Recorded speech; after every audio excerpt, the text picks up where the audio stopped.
Olá, bem-vindo a mais uma sessão da série Conhecendo o Compliance, agora com o tema Presentes e Hospitalidades. Agir de forma ética e íntegra é o esperado de todos, mas existem situações do cotidiano que podem nos levar a comportamentos inadequados, talvez até por uma simples desatenção. São os casos, por exemplo, de oferecimento ou recebimento de presentes, brindes, refeições, entretenimento ou outros tipos de hospitalidades envolvendo terceiros. Nas relações profissionais, isso pode parecer uma gentileza, uma demonstração de apreço e educação ou até mesmo um ato protocolar de acordo com a cultura local. Mas conforme a intenção, essa atitude pode significar um desvio da ética e integridade e, portanto, contrária aos princípios do compliance e dos valores da nossa empresa. Por isso, esse assunto é abordado no Código de Conduta, detalhado nos procedimentos e objeto desse treinamento, para que todas as pessoas tenham ciência sobre a forma correta de agir e tomem a decisão adequada quando se depararem com situações de natureza no dia a dia.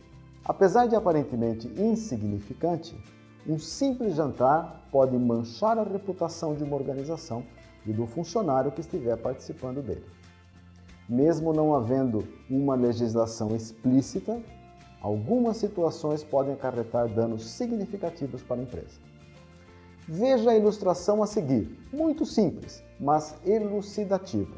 Certo gerente de vendas convida uma pessoa de um cliente privado para lanchar rapidamente na lanchonete da esquina, pois a reunião em curso vai prolongar-se além do esperado inicialmente. Com certeza, ele supõe não estar fazendo nada de errado. Se consultar a legislação vigente, não encontrará nada de ilícito em pagar essa refeição. Além disso, essa prática é comum nas empresas e, portanto, a princípio, ele não precisa se preocupar. No outro dia, entretanto, o mesmo gerente de vendas convida a mesma pessoa para um almoço, agora num dos restaurantes mais famosos da cidade. À frente da carta de vinhos, ao escolher aquela garrafa de $2.000, ele talvez até reflita se a legislação o impede de pagar a conta. Mas novamente vai chegar à mesma conclusão. Nenhuma lei o proíbe dessa gentileza e assim conclui não haver nada de ilícito. Já numa outra ocasião, o jantar desenrola-se tranquilamente, numa agradável noite de sábado. As esposas, também convidadas, saboreiam uma comida de alto nível ao som harmonioso de um piano de cauda. Frente a frente estão o gerente de vendas e seu cliente, o diretor de compras, que decidirá, na segunda-feira próxima, o vencedor da concorrência de um contrato de $150 milhões. Aliás, todos nesse jantar estão cientes de ser este contrato o divisor de águas para a sobrevivência da empresa do gerente de vendas. Num determinado momento, ele refletiu se haveria algo de ilícito em pagar essa conta e, novamente, à luz da legislação, concluiu não estar fazendo nada de ilegal e, portanto, agiu despreocupadamente. Na segunda-feira, se a empresa desse gerente de vendas for declarada vencedora da concorrência, mesmo não tendo ocorrido nada de errado naquele jantar, o que o mercado e os concorrentes iriam concluir? Por certo, o jantar do sábado serviria de argumento para as empresas derrotadas sustentarem suas frustrações. Diriam a mesma coisa que o tal gerente de vendas, protagonista dessa história, iria afirmar se o contrato fosse concedido ao concorrente, após um jantar similar oferecido e pago por esse último. Mesmo estando dentro da legalidade, a imagem da empresa ficaria negativamente afetada. Obviamente, a impressão seria: só ganhou o contrato porque alguma coisa aconteceu naquele jantar. Pois bem, nós não queremos que a nossa empresa, fazendo nada de errado e mesmo fazendo as coisas certas, não queremos deixar nenhuma dúvida. Vamos então estabelecer os princípios básicos a serem obrigatoriamente atendidos em qualquer situação para assegurar que todas façam as coisas certas. Ok? Primeiro, nenhum benefício pode ser concedido ou recebido para obter alguma vantagem indevida. A legislação vigente precisa ser atendida sempre, ou seja, ela deve permitir o ato e os impostos devem ser considerados. Não pode gerar nenhuma percepção negativa que venha a afetar a imagem da empresa ou dos funcionários. O benefício deve ser contabilizado adequadamente e representar fielmente a realidade. Então, se houver alguma dúvida, antes de receber ou oferecer um benefício, consulte o pessoal do compliance. Às vezes, a intenção pode estar camuflada. Por isso, convido a todos a estarem atentos aos chamados sinais de alerta, que podem dar pistas valiosas sobre se devemos ou não aceitar tais atitudes. Se um desses sinais surgir, é fundamental que você leve o caso para o compliance, a fim de receber as instruções adequadas de como proceder, tudo bem? E lembre-se, queremos ser éticos, mas precisamos também cuidar das aparências. Vamos então ver alguns exemplos de sinais de alerta. Se houver uma negociação em curso e você suspeitar que o presente, a refeição ou a hospitalidade possa ser decisiva para uma decisão favorável ou que possa levar a algum favorecimento desleal, pronto, temos aí um sinal de perigo. Outro exemplo, se você desconfiar que a transparência do ato em si pode preocupar, trazer um constrangimento ou ser necessário esconder que você está recebendo ou oferecendo um benefício, temos um indicativo de outro sinal de alerta. Vamos a mais um caso. Se fosse o seu concorrente dando ou recebendo um benefício de terceiro da mesma forma como você pretende fazer, o que você iria pensar dele? Se esse ato lhe causar alguma indignação, suspeita ou reclamação, temos, portanto, mais um exemplo de perigo. E, logicamente, é um sinal de alerta qualquer outra situação que mereça atenção especial para proteger a imagem da empresa e de seus funcionários. Existem outros casos que precisam ser melhor avaliados, pois, dependendo da circunstância, eles podem ser permitidos ou proibidos. O valor de uma refeição ou de um presente, por exemplo. Conforme as pessoas envolvidas, pode-se aprovar ou não essa prática. Uma coisa é dar um brinde para o presidente de uma empresa. A outra é para o responsável da liberação de entrada de caminhões no estacionamento do cliente.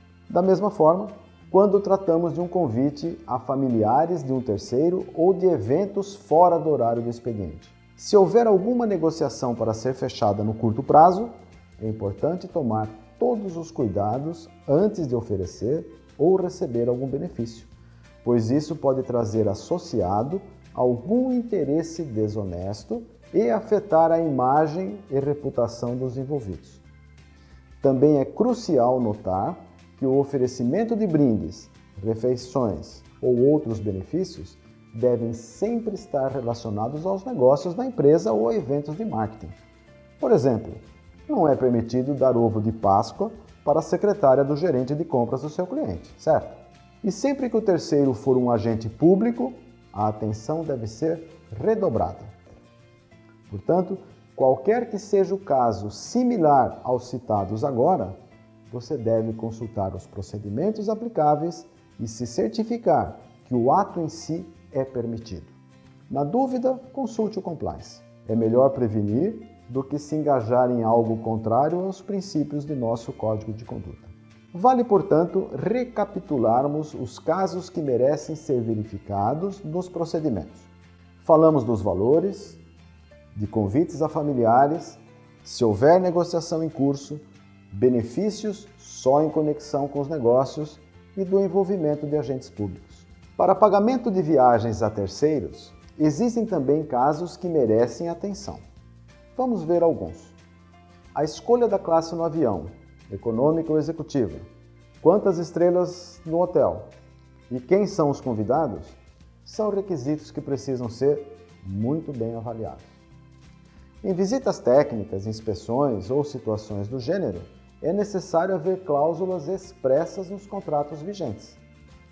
Verifique os procedimentos aplicáveis E se houver ali a exigência de aprovação do compliance, busque-a antes de prometer qualquer benefício.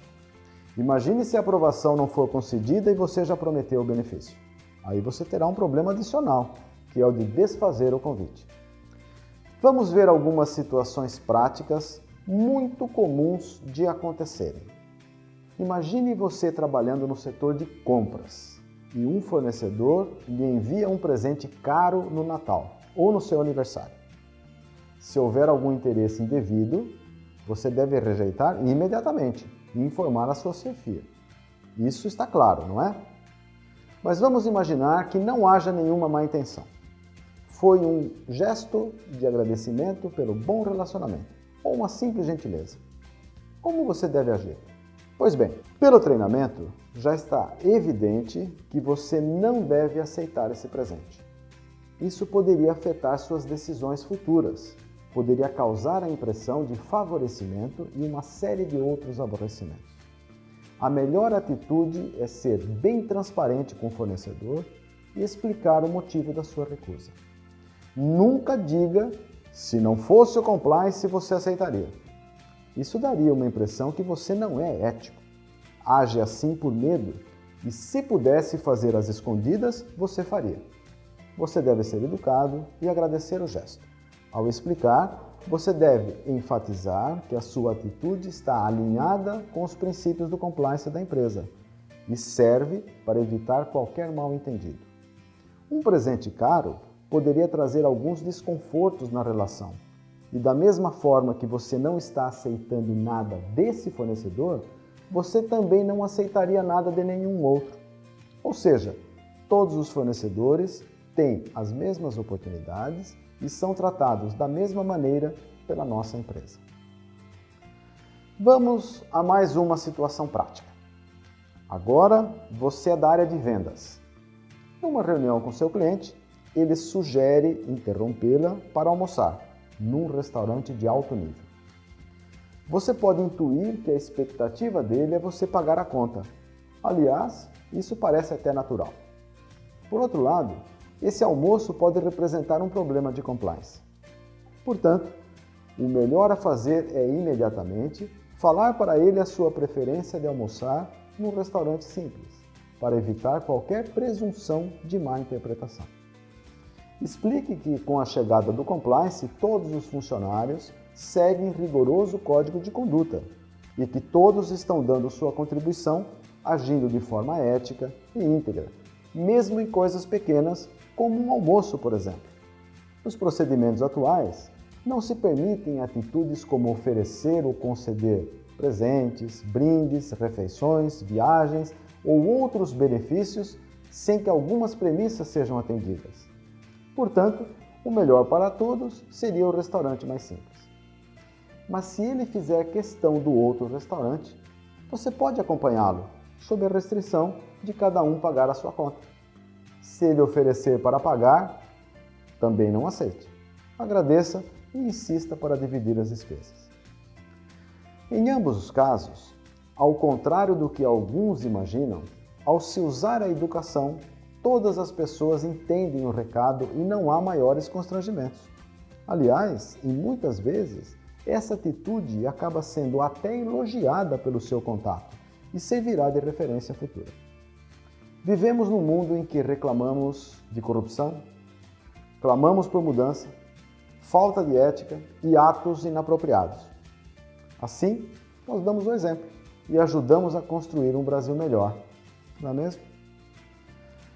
Agora, portanto, que já abordamos os tópicos principais para concessão e oferecimento de brindes, presentes, refeições, viagens, entretenimentos e outros benefícios com terceiros, vamos finalizar com um aspecto muito importante. Qualquer atitude que você venha a fazer, documente bem. Cuide dos registros. Dê ciência à sua chefia e informe os departamentos pertinentes da empresa. Temos o compromisso de contabilizar todas as despesas de maneira clara e transparente. E por isso, precisamos do seu comprometimento. Conto com você. Muito obrigado pela atenção e até a próxima.